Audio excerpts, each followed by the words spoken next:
figure out what to talk about related to elections. I am fascinated by elections. Not only is it, you hear this over and over again, and we're probably exhausted by it, about having to go vote, make sure that you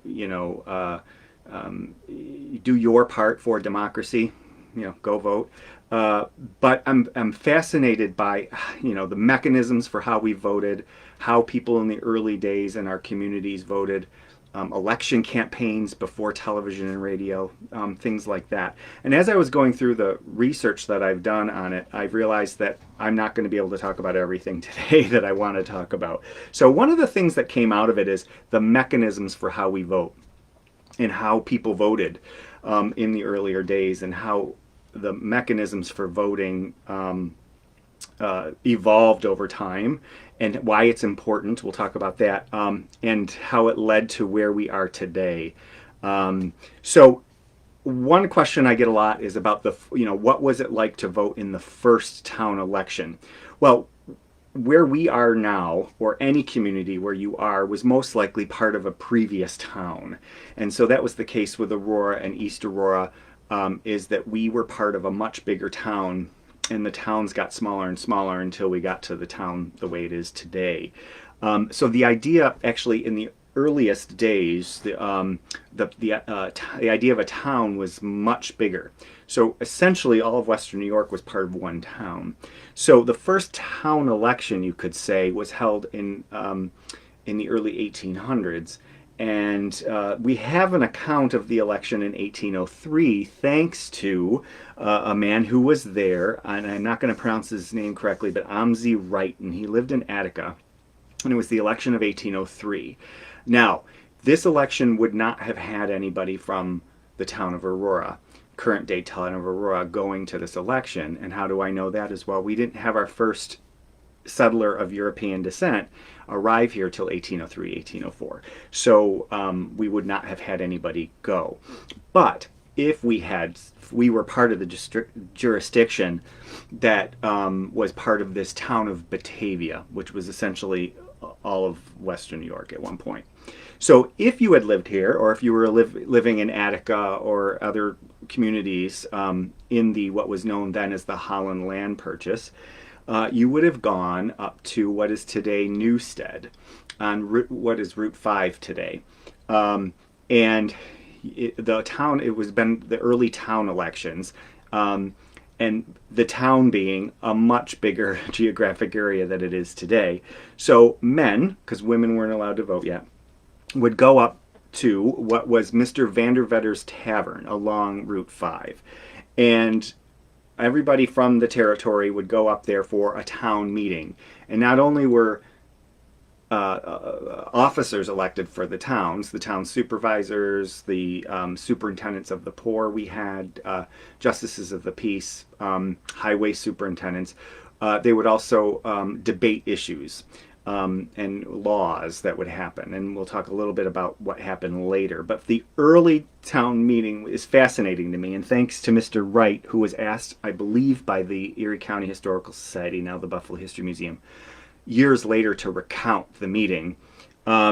He had said that the men went up to vote, and they all met at Mr. Vandervetter's Tavern. Well, the tavern was too small to have everybody inside for this town meeting, so everybody went outside, and the two candidates for town supervisor, who were, coincidentally enough, Mr. Vandervetter, Peter Vandervetter, and a man named Jotham Bemis, and there were actually two basically, I don't want to say warring factions, but opposite factions, one from the Buffalo side of the territory of the town of Batavia, and one from the Batavia side. So one of the reasons that the turnout was very, very good, and we'll talk about that in a bit, but one of the reasons they felt so many people showed up from such long distances was because of the territorial rivalry. So there were no voting machines. There were no ballots. In fact, what they did was had both candidates stand in the middle of the road, and this is according to that account. And if you supported Mr. Vandervetter, you stood alongside him, appropriately going toward Buffalo, because that was the side he was on. And then Mr. Bemis stood next to him, and his line would extend out toward Batavia.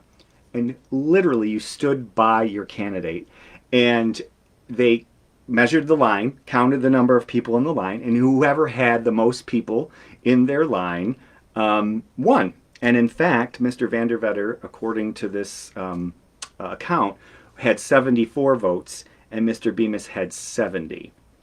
And so Mr. Van der Vetter became the first town supervisor for what we now know today as Western New York. And I would have called shenanigans if I were there, because it seemed, I don't know if they Mr. Bemis said anything about this, but it seemed odd that one of the candidates was hosting the election at their tavern.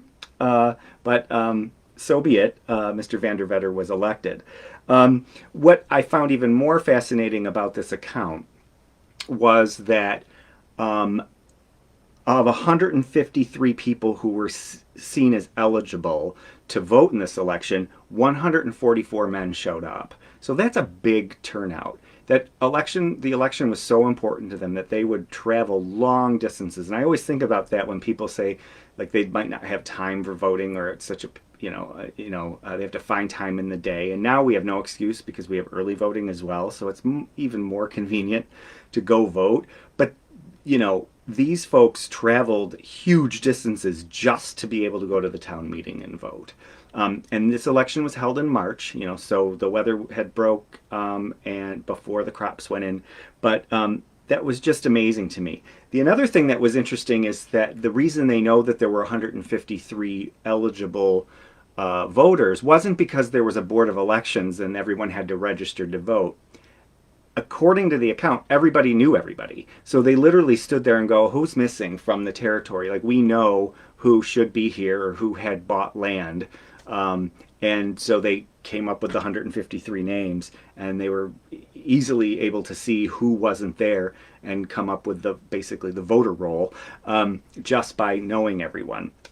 Wasn't a secret ballot, but they knew. There was one account of this event that said that they knew there was no voter fraud because they knew that everybody there should be there, and they knew how many voters there should be because everyone knew everybody in the early days of Western New York. So I found that fascinating. So I like to think of that whenever I think about going to vote, and you have to go a couple blocks to get here, maybe a little more, but your voting booth, your voting district is right in your own vicinity, in your own town, and these folks traveled miles and miles and miles without a car, without trains, over horrible roads, essentially, in order to participate in democracy. So I think that was very interesting. One interesting part of that, I did say that nobody from Aurora would have been there because we didn't have pioneer European descent settlers here yet. However, Jabez Warren, who was the first settler to come to East Aurora, he participated as a resident of what is today Middlebury out in Wyoming County. So he was settled there, and then later came to what is today East Aurora. So he participated. So a future Auroran participated, but not from our area. So that's another neat little thing. As I had talked about that they knew that there were no shenanigans going on, that all voters were legally registered, so to speak, at that first election, because they knew everybody, and they knew that whether somebody lived in the community or didn't live in the community. That wasn't always the case as the towns got bigger and bigger. And they ran into a problem. So 1818, the towns kept getting smaller and smaller, so you actually were closer to your town meeting. And after 1818, the town of Aurora, as it is today, the boundaries of it today, the name that we have, Aurora, 1818, the first town meeting was held in 1819. That was when we became Aurora. But even after that, so you'd have a town meeting. Of course, the men would go. Women weren't allowed to vote at that point. And I did forget to mention, so Mr. Jabez Warren, who came we know he attended that meeting because we don't know all the names of the people who attended, but we know he was at that meeting because he was elected the overseer highways. So that's why it's important to keep records associated with the November elections for other offices, higher offices. But the town meeting wasn't necessarily just to vote. Like today, we'll go vote for our elected officials, and we'll go to the polling place and vote. And then the town board has, two meetings a month.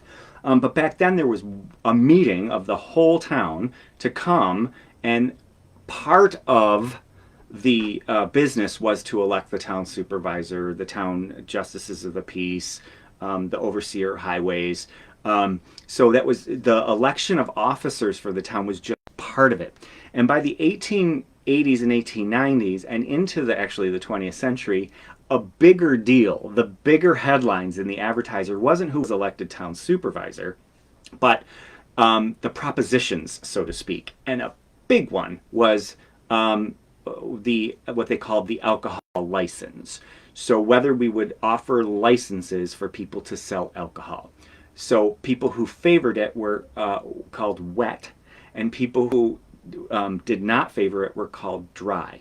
And a lot of times we think about the West and the South that have dry towns. Well, we actually in New York State still have some, I believe. But in the late 1800s and early 1900s, every year the biggest proposition, the biggest bone of contention at the town meeting and argument was whether or not the town should allow the sale of alcohol. And it would bounce back and forth. So it was a very big deal to have voters there.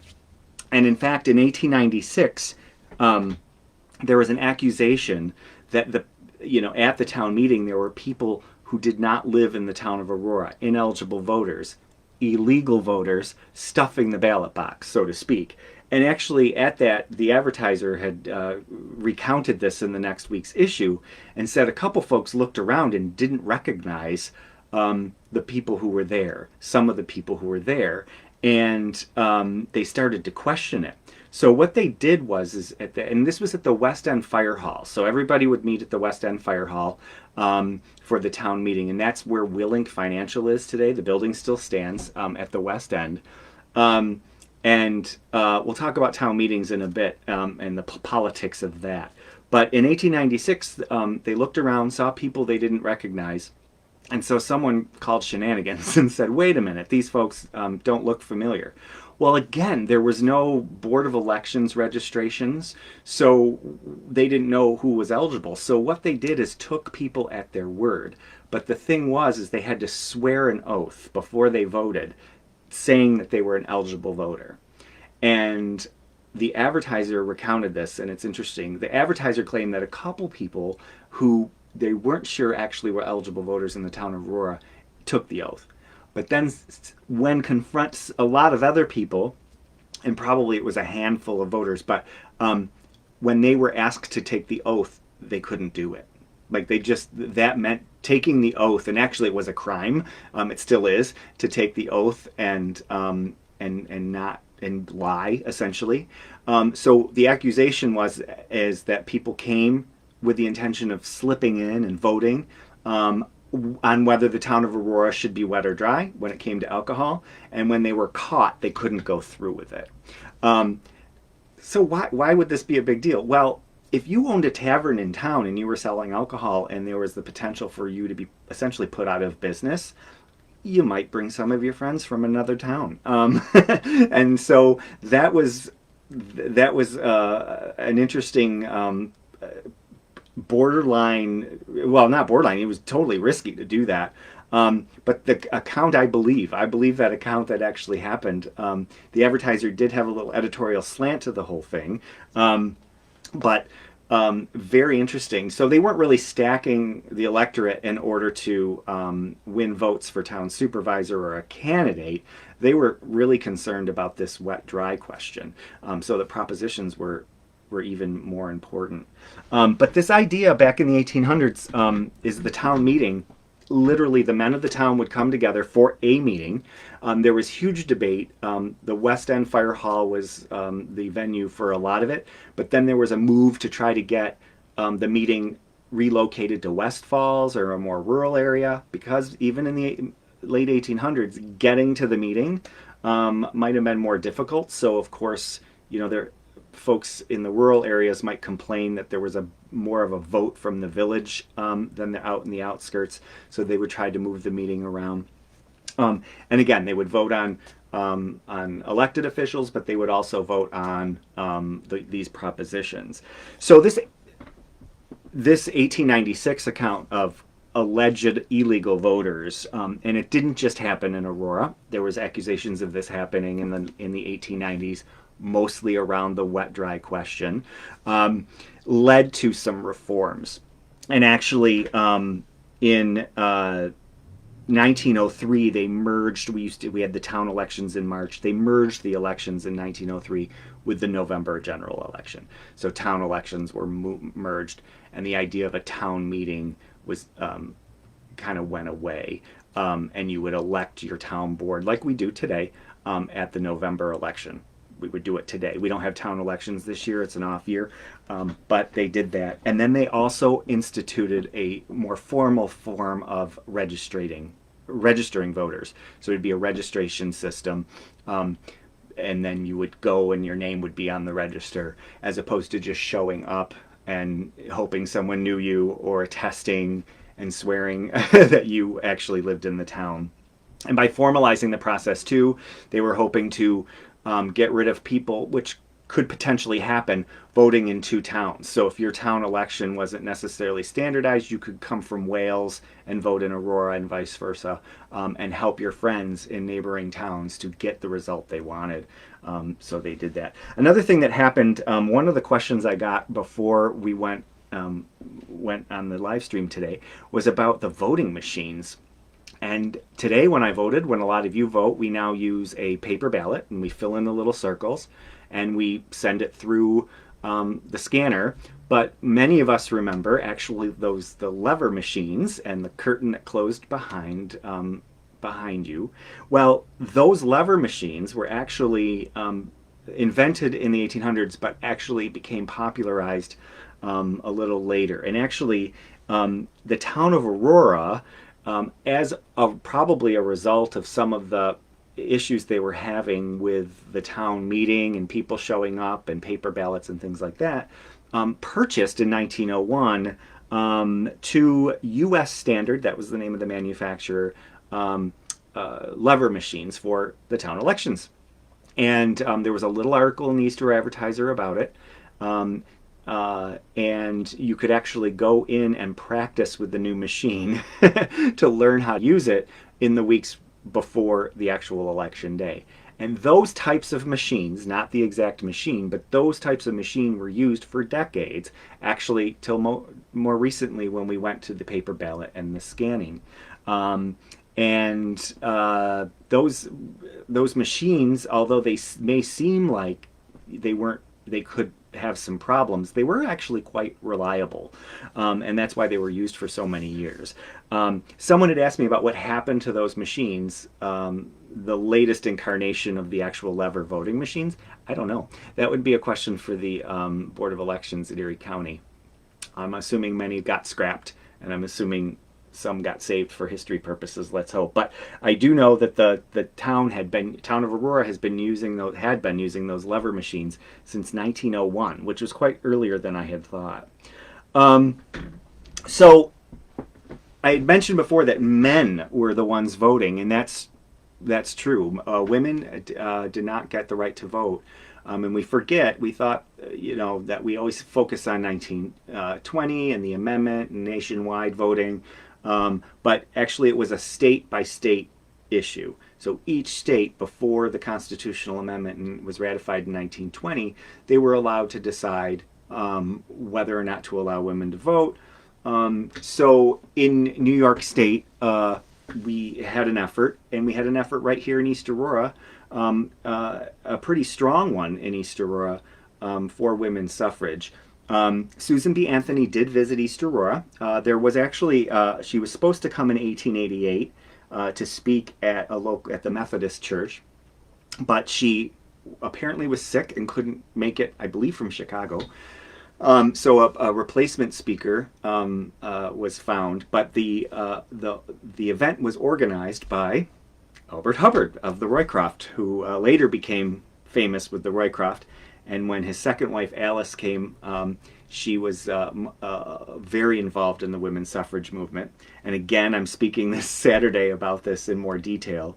But Susan B. Anthony was supposed to come in 1888. She was sick, but then she came in 1901, and we have actually proof that she did come.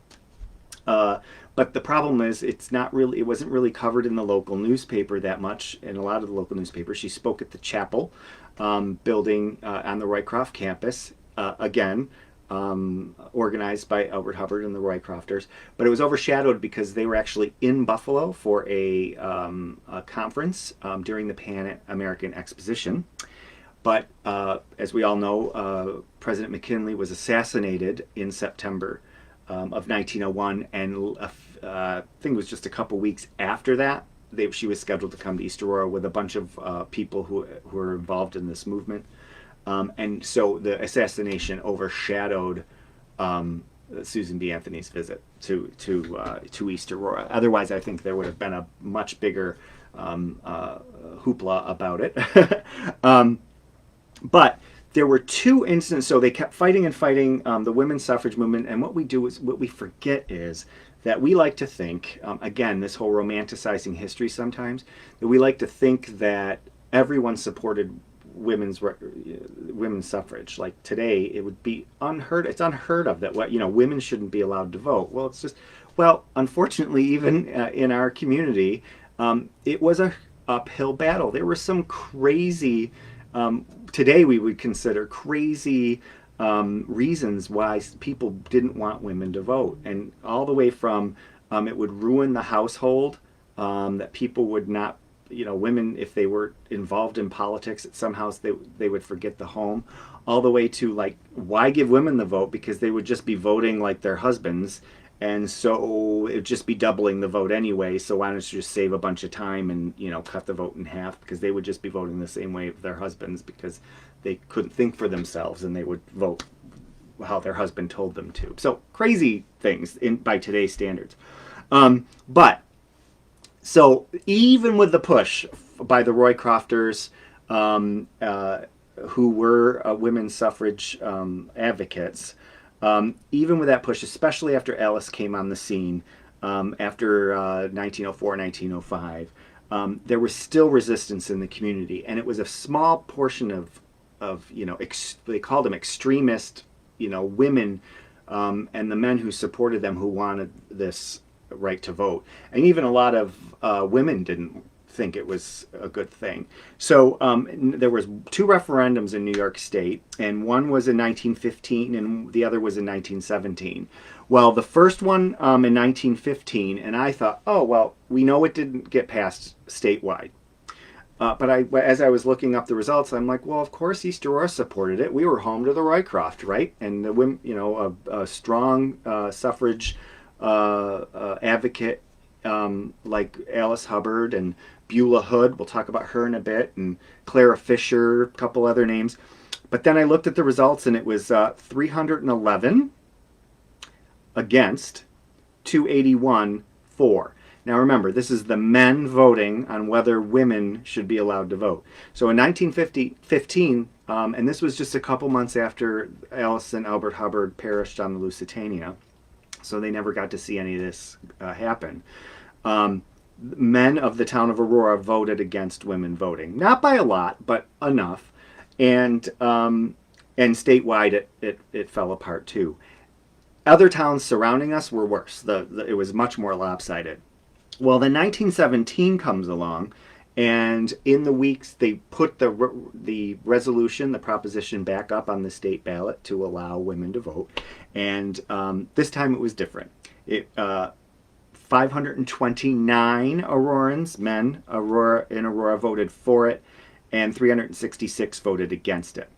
The two things happened here. One is World War One. We became involved in World War One in the meantime, in between the 1915 and 1917 propositions. And 1917, by the way, New York State also passed it. So women were allowed to vote in New York State after 1917. World War One, women were taking stronger roles, more active roles, working, supporting the war effort, and I think that changed the idea of women's involvement and that they should be involved in and could be involved in politics.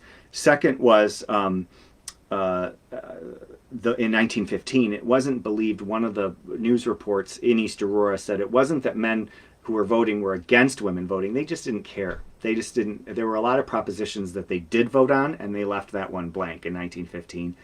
And a lot more people voted for it in 1917 because it had become much more prominent. In the weeks leading up to that vote, the Roycroft hosted a lot of speakers who were in favor of suffrage, and I think in 1915 things were taken for granted maybe, and so in 1917 they pushed that vote. So today, as I was thinking about this and women's suffrage, and we always think of the Susan B. Anthonys and the prominent folks here in East Aurora, Alice Hubbard, who was involved in the Roycroft. But for every Alice Hubbard and every Susan B. Anthony, there was a Clara B. Fisher. And I always like to talk about Miss Fisher. She lived at the corner of Walnut and Prospect Avenue. And many people who remember her remember that she was a woman with a lot of cats. She enjoyed cats. But I like to remember her as a woman who was involved in women's suffrage. And if you go through all, there's a lot of things in the paper about the suffrage movement in East Aurora. Her name is on it. And not prominently. It's that she would send out the postcards to advertise the local suffrage meetings. She would be setting up the meetings in her home or in other people's homes. She would be sending the notices to the newspaper. She'd be the contact person. So she was doing a lot of this legwork, and she didn't have the notoriety of it. So there are people, women and men, in a lot of communities like East Aurora that were doing the legwork and behind the scenes, and not the Susan B. Anthonys, who were doing the work to make this happen. And so I like to think of her. And a couple years ago, actually, the election of 2016, the tradition was started where folks put their stickers on Susan B. Anthony's grave. And a couple years ago, and I might go down there today at Oakwood Cemetery, Clara Fisher's there, and her grave is there, and I put my sticker on hers just as a thank you for her. And just remembering the folks who, it's not just one person, not one star. In each of our little communities like East Aurora, there was a whole group of people that was working toward women's suffrage. There were also people who were working against it. And that I'll get into when I talk about this on Saturday and during my program that I'll be offering in the future. But we forget that there was actually an active movement against women's suffrage right here in East Aurora as well. So we like to, again, celebrate the women who were for it, but sometimes we like to kind of bury the other side of the equation, which was just as active in our community. So we have to study both sides to kind of figure out where people were. The last thing about elections I want to talk about today before we go, and if you have any questions, please let me know. And again, I think we'll talk a little bit more about voting patterns and things like that. There's some really interesting the demographics of our small towns and how people vote. And we like to paint our towns red and blue when there's a huge purple area in the middle. And sometimes we feel a town or a city or a jurisdictional area voting district is red or blue when in fact it's closer to being in the middle. And it's fascinating if you really look at the numbers, and there's throughout history. So maybe we'll talk about that next time. But the last thing today, when we're talking about how people vote, and it really is about how every vote counts, especially in a local town election, small town. and how important it is to go vote. And so I just want to leave with this discussion about how East Aurora became East Aurora. We had essentially two communities. One up by the Vidler end of town, Vidler's and theater end of town was East Aurora, and then at the other end of town had been the village of Willink. And in 1874, because the communities were starting to grow closer together, the village of Willink, which was named for a Holland Land Company landlord, an agent of this company, who, by the way, had never set foot in our community as far as we know. They basically named towns after themselves. So when the village came along to form a village, they named it Willink. And in 1874, because the communities were growing closer together, so from the Circle end of town to the Vidler's end of town, starting to grow toward each other, they voted to expand the boundary line of the village of Willink. And villages, of course, are governments within the town that can provide additional services. So that vote went through. They expanded the village of Willink. So the village, for a short period of time, the village of Willink was the name of what is present-day East Aurora. So on the Erie County Board of Supervisors at the time allowed the new community to pick its name, and they had to choose between the names that were already in existence, East Aurora and Willink. And so they held a vote at a store. That's how they did it. There was no town hall at the time, so a local shopkeeper opened a store, and they had the people come in and vote, the men, on June 2nd, 1874. And they voted between keeping the name Willink or changing it to East Aurora. Remember, Willink was the name of the expanded village at that point. 225 people came out to vote, and that was average at the time of our population. 122 voted for East Aurora, 103 voted for Willink, a 19-vote difference. And they believed that it was territorial, that the people liked the name they already have, and so most of the people stuck with the name of their own little communities. However, if only a couple people had switched, a dozen people had switched their votes, we would today be living in the village of Willink rather than the village of East Aurora. And we would have a village named after an absentee landlord, essentially. And a lot of folks say, like, Willink, that sounds a little weird. We've gotten used to East Aurora. But that just goes to show you that of the impact of your vote. And so right here we can learn from our local history about how important it is to vote.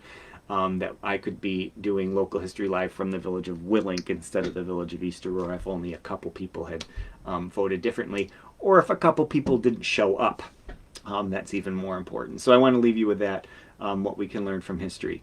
Again, thanks. If you have not voted yet, please do get your sticker. And